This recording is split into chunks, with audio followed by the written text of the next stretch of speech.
भारत की आत्मा सर्वधर्म समभाव में है। धर्मनिरपेक्षता शब्द का अत्यधिक मात्रा में उपयोग होता है। धर्मनिरपेक्षता कोई शब्द हो ही नहीं सकता। पंथ निरपेक्षता सही शब्द है। अपने संविधान में पंथ निरपेक्षता का ही प्रयोग हुआ है, लेकिन रोज़ रोज़ की बोलचाल की भाषा में पंथ निरपेक्षता के स्थान पर धर्मनिरपेक्षता शब्द का प्रयोग करते हैं, और वास्तव में धर्मनिरपेक्षता शब्द का प्रयोग जानबूझकर करते हैं। खास तौर से वामपंथी विचारधारा के लोगों में एक बहुत ही मूल मंत्र है कि धर्म का विरोध करो। धर्म अफीम है, उनके यहाँ कहते हैं कि धर्म अफीम है। धर्म का विरोध करते करते फिर हिंदू का विरोध करो, हिंदुस्तान का विरोध करो, भारतीयता का विरोध करो। क्यों? क्योंकि हिंदुस्तान में रहते हो और यहाँ पर अगर आपने हिंदुस्तान का और हिंदुत्व का विरोध किया तो आपकी पूजा होगी, आपको पूछा जाएगा, मीडिया में छा जाएंगे, राजनीति में सफल हो जाएंगे। इसलिए सही शब्दों को प्रयोग न करके, शब्दों को तोड़ मरोड़ करके, देश विघातक विचारधारा को सामने प्रस्तुत करके लोग अपनी गोट सेकने का प्रयास करते हैं। वस्तुस्थिति क्या है ये हमें समझना चाहिए। धर्म और मजहब दोनों अलग अलग अवधारणाएं हैं। धर्म वास्तव में सद्गुणों का वह समूह है जिसके पालन करने से संपूर्ण विश्व में सभी सुख से चैन से रह सकते हैं, प्रेम पूर्वक रह सकते हैं, एक दूसरे के साथ सहयोग करके रह सकते हैं। इसमें सहिष्णुता है। तो फिर मजहब क्या है? मजहब के बारे में आप विचार करें तो मजहब किसी महापुरुष के द्वारा चलाए हुए हैं। महापुरुष का एक निश्चित समय में जन्म हुआ है। उन्होंने देखा कि उस समय समाज में बहुत सारी कुरीतियाँ व्याप्त थीं और उन कुरीतियों को दूर करना आवश्यक था। इसलिए अपने व्यक्तित्व के प्रभाव से बहुत बड़ी संख्या में लोगों को प्रभावित करके उनको एक पुस्तक दे करके जीवन में परिवर्तन करने के लिए आवश्यक नियमों का एक आचार व्यवहार देते हुए उन्होंने एक अपना विचार प्रस्तुत किया जिसको मत कहते हैं, और उस मत को मानने वाले बहुत बड़ी संख्या में लोग हुए। इसलिए उस मत को मानने वाले मतावलंबी, मजहब को मानने वाले लोग मजहबी लोग कहलाते हैं। ईसा मसीह ने कुरीतियों को दूर करने के लिए ईसाई धर्म स्थापित किया। वो स्वयं में ईसाई नहीं थे। मोहम्मद साहब आए, उन्होंने इस्लाम धर्म को स्थापित किया समाज में व्याप्त कुरीतियों को दूर करने के लिए। वो स्वयं में मुस्लिम नहीं थे, लेकिन इस्लाम धर्म का उन्होंने प्रतिपादन किया। वो प्रवर्तक थे। इसी प्रकार से जैन, बौद्ध, यहूदी जाने कितने धर्म हैं, मजहब हैं, धर्म नहीं। और उनको एक निश्चित समय में किसी एक महापुरुष ने आकर के परोपकार की भावना से, शिक्षा देने की भावना से आकर के परिवर्तन किया, और इस प्रकार से कोई मत समाज के सामने आया। तो इस प्रकार से किसी भी मतांतर मजहब के लिए एक पुस्तक, एक प्रवर्तक, एक समय काल, निश्चित जीवन पद्धति ये होती है। उसको मानने वाले लोग मतावलंबी, अनुयायी कहलाते हैं।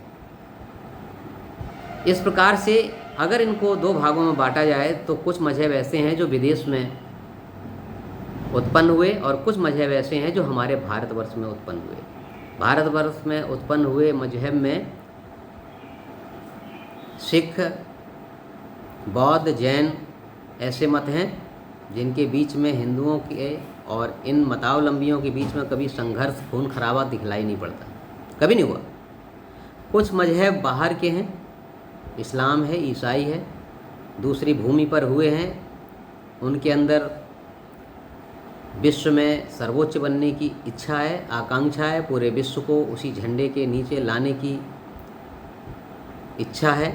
इसलिए उनमें कट्टरता है, मतांधता है, धर्मांधता जिसको बोलते हैं, मतांधता है। पूरे विश्व को तलवार के बल पर या धर्म परिवर्तन करके छल प्रपंच का सहारा लेकर के शक्ति, या एक और शक्ति की और दूसरी ओर प्रलोभन का सहारा लेकर के पूरे विश्व में एक छत्र अपने उस मजहब का वो विस्तार करना चाहते हैं। एक तरह से कहा जाए आज के ज़माने में उन्होंने अपने प्रवर्तकों के द्वारा दी हुई शिक्षा को तिलांजलि दे करके केवल एक ही एजेंडा बनाया हुआ है कि संपूर्ण विश्व में अपना दबदबा कायम करना। मजहब के विपरीत अगर देखा जाए, धर्म जो प्रचलित शब्द है हिंदू धर्म है, तो हिंदू धर्म कब से चालू हुआ? किस महापुरुष ने, किस भगवान ने आकर इसको प्रारंभ किया? कौन सी पुस्तक मानने वाले लोग जो है हिंदू कहलाते हैं? यहाँ पर तो रामायण महाभारत गीता का विरोध करने वाले भी हिंदू हैं, उसका समर्थन करने वाले भी हिंदू, भगवान को मानने वाले भी हिंदू हैं, भगवान को ना मानने वाले भी हिंदू हैं, आस्तिक और नास्तिक दोनों प्रकार के पूजने वाले। कोई शैव है, कोई शक्त है, कोई वैष्णव है, जाने कितने प्रकार की पूजा पद्धतियाँ हैं, और सब अपने अपने मार्ग से ईश्वर को प्राप्त करने का विश्वास है। इनको सबको मिला दो तभी कहते हैं एक ये जीवन शैली है। यहाँ पर उपासना के लिए छूट है, जैसे चाहे वैसे आप उपासना करिए। सभी रास्ते उसी परमेश्वर की ओर जाते हैं। ईश्वर अल्लाह एक ही नाम, लेकिन ये बात सबको मानने की है। बहुत से लोग जो विश्व में केवल छाने की कोशिश करते हैं वो ये बात नहीं मानते। रास्ते सभी विभिन्न हो सकते हैं, लेकिन उसका लक्ष्य एक ही है। कुछ तो पावर है, सुप्रीम पावर कुछ तो है, उसको किसी नाम से पुकारिए, चाहे उसको ईश्वर कहिए चाहे ईश्वर ना कहिए। धर्म में सहिष्णुता है, सभी का सम्मान है, सब अपने अपने रास्ते से उसी वहीं जाते हैं। यहाँ पर कोई धर्मांधता नहीं है, धर्म परिवर्तन नहीं है। हम नहीं चाहते, कोई नहीं चाहता है, सनातनी नहीं चाहते कि जो जिस मत में, जिस मजहब में है वो अपना परिवर्तन करे। सभी रास्ते एक ही ओर जाते हैं। इस प्रकार से सहिष्णुता है। पूरे विश्व में एक ही धर्म हो सकता है, वास्तव में वो मानव धर्म है। प्रेम का, सहिष्णुता का, सहयोग का, सहकार का, एक दूसरे के साथ सभी प्रकार की उदात्त विचारों को लेकर के वो धर्म है। उसको मानव धर्म कहिए चाहे किसी और नाम से पुकारिए। इस धर्म को अपने जीवन में जिसने अमल में लाए हैं, ऋषि मुनियों ने जाकर के विश्व में अपने अपने चरित्र से शिक्षा दी लोगों को, विश्व को एक संदेश दिया भारतीयता का, सहिष्णुता का, प्रेम का। और इसी वजह से भारतीय संस्कृति संपूर्ण विश्व में किसी समय फैली हुई थी।